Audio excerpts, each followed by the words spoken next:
CEO and digital diva of McCartney Multimedia and iFans with a Z, iFanswithaz.com, based out of Los Angeles, California, but originally from Liverpool in England.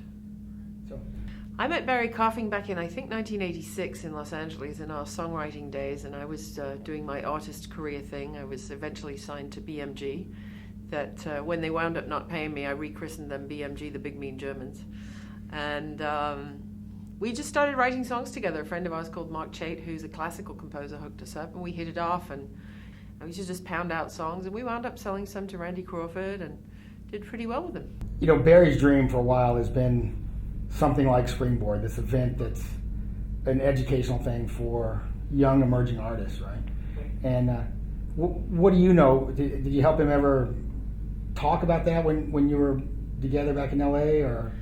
Well, you know, I think the genesis of Springboard obviously comes from Barry's passion to really help artists develop and, you know, avoid the pitfalls of the music business, because it is a business after all. But I think Springboard is really the most unique of the festivals, just because you're able to get so much hands-on access to mentors, lawyers, publishers, you know, marketers, people like myself, and mix and mingle and really become, you know, friends and develop relationships with the artists.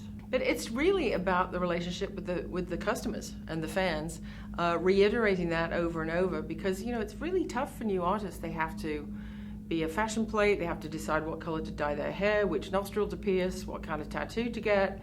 Then they have to write the songs, then they have to publish them, and then they have to get gigs in coffee houses, then they have to press CDs and design the cover, build a website, be their own social media strategist.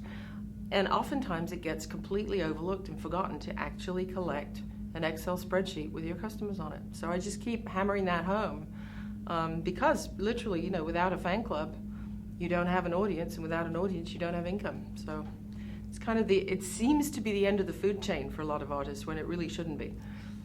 So that's the point we're making at Springboard. I actually have been to a lot of trade shows. I've been to South by, I've been to stuff out in LA, MIDEM in France, of course. And I haven't really experienced anything so all-encompassing as Springboard, because they really try to touch on everything from, you know, the relationship with musicsupervisor.com and placement, all the way through to the We Get platform and artists. And I think it's because that's really Barry's passion, you know.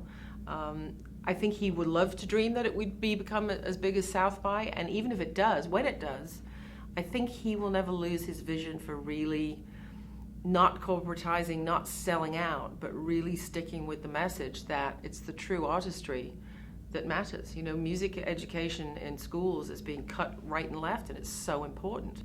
So even just an event like this is really kind of it's not just an educational event, it's a real kumbaya for people who are struggling out there. And they go away from this hopefully knowing how important they are.